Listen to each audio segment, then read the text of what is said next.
Hello and welcome back to the channel. In today's episode, we are going to cover the full implementation of the game mechanics for the Battleship 2024 project, which we have started a couple of weeks ago. So let's go ahead and roll up our sleeves and get into the code.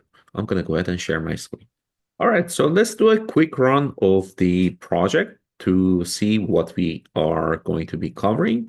And then afterwards, we'll get into the details. So I'm going to go ahead and place my particular pieces onto the.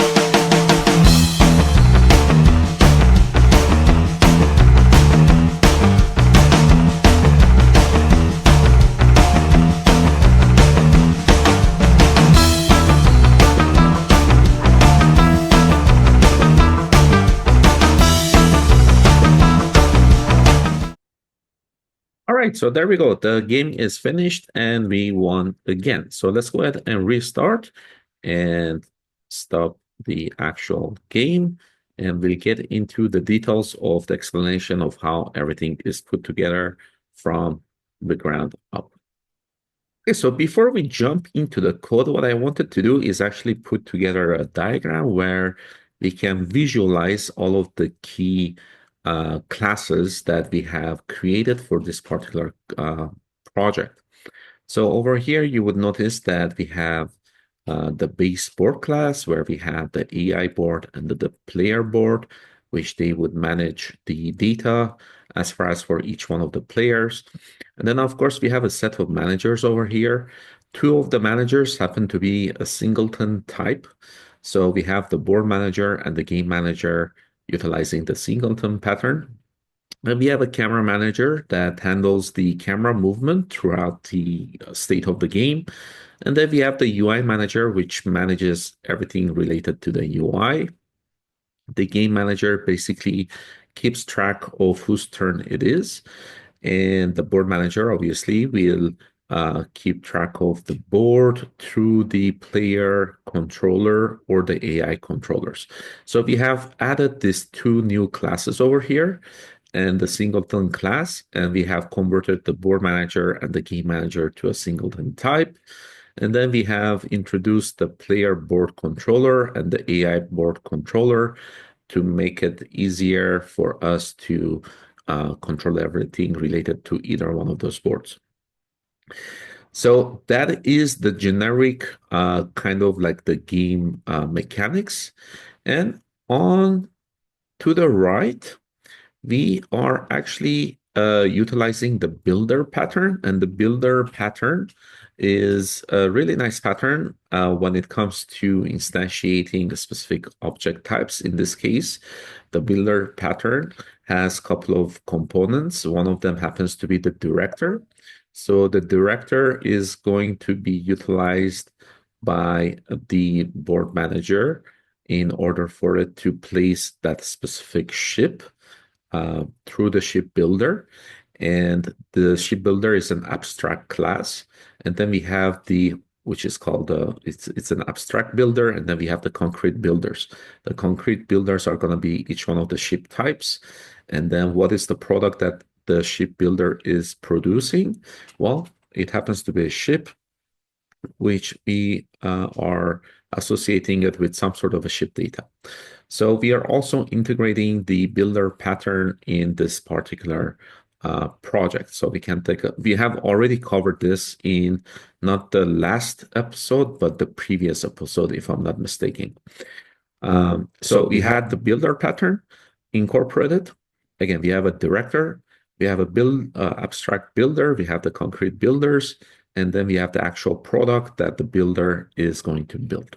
In this case, we have the shipyard, which is the director, the abstract ship builder, and then the concrete builder itself, which is each type of the ship that we do want to create, and the product itself is going to be of type ship. All right, so having seen this, let's go ahead and switch back over to Unity. All right, so we are back in Unity, and let's take a look at how this whole structure has evolved since our last episode. And now that you have a better understanding of all of the classes that are involved, where we cover them in the actual visual diagram that we have seen. So let me go ahead and stop the run. So we have the game manager, as you saw. We have the UI manager, as you have seen. We have the camera manager. We have the shipyard, which is basically the builder pattern. And then we have the board manager, as you have seen as well. And then what I have done over here is that we have extracted the actual handling of the placement of the units onto the board, either by the player or by the AI, to their own separate controller classes. So now we have the player board controller and also the AI board controller that are consuming and associating with the board manager, but the actual logic is now being handled by the controllers rather than by the board manager. So let's go ahead and bring up one of them. Let's bring All right, up. So over here, we would see that the board manager has been turned into a singleton. Similarly, the game manager has been turned into a singleton class. And in the board manager, what we have done is that we have extracted all of the logic that had to do with the player's move once the game started and the AI's moves once the game started from the board manager into the player board controller class and the AI board controller class. So the logic is the same. We have covered the logic in our previous episode. If you have missed that episode, please go ahead and take a look at that. But in this particular episode, we are just going to take a look at the actual structure and the refactoring and how we have also extracted some of the events that are in relation to the player's board or the AI's board from, again, the board manager into their respective controller classes. In fact, the only thing that we have kept in the board manager as far as game logic is concerned for the user's input is the placement of the ships when we start the game and the player wants to place the ships onto the board. That logic has been placed in the board manager over here because it's a mono behavior and we have to have a mono behavior associated with a specific game object at runtime where we can handle some of the things that we need to do. And in the place player pieces, this is when we basically indicate where the player can click on the board. And once that particular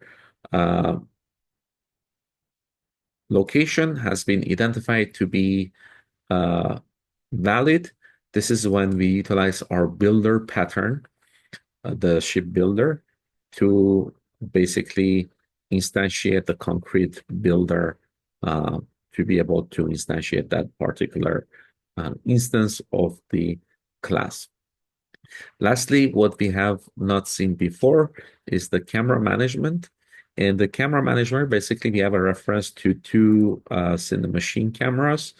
And basically, these two Cinemachine cameras have been pre-configured at design time.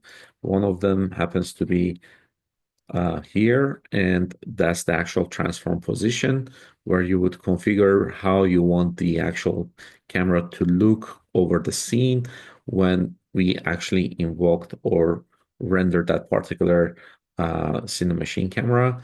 And the second one similarly has been placed in a specific configuration where it's going to transition over to the enemy's board. So Cinemachine camera 1 is looking down on the player's board, and Cinemachine camera 2 is looking down on the AI or the enemy's board, the opponent's board. So let's go ahead and click run again one more time to see how everything comes together.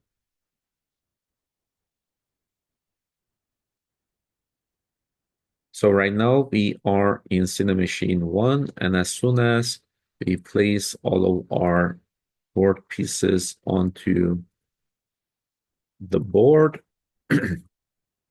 the game starts, and immediately the camera manager, an event is being sent to it, and it basically transitions into Cinemachine 2, and it will stay in this state until we have a miss and Over here on the minimap, you would notice that we are visualizing what the AI is hitting. And if the AI does have a hit and the hit happens to be continuous, then the camera is going to be transitioning to the player's board in that fashion. And then as soon as it's done, we bring it back into the player's view where the player can continue with their placement of the bombs. All right, great. So let's go ahead and pause this for now. Let's go back to the code. Uh, the UI manager, basically what we have done is that we have added a new panel that represents the minimap. And the easiest way to create a minimap is going back to the designer, is to have the canvas. And then we have the minimap over here. And the minimap has what's called the raw image. And inside the raw image, we have what we call a render texture. So you need to create a render texture, right click, create, rendering, and you would create a render texture. And when you create a render texture, we have a third camera. The third camera is actually positioned right above the player's board. And that happens to be over here.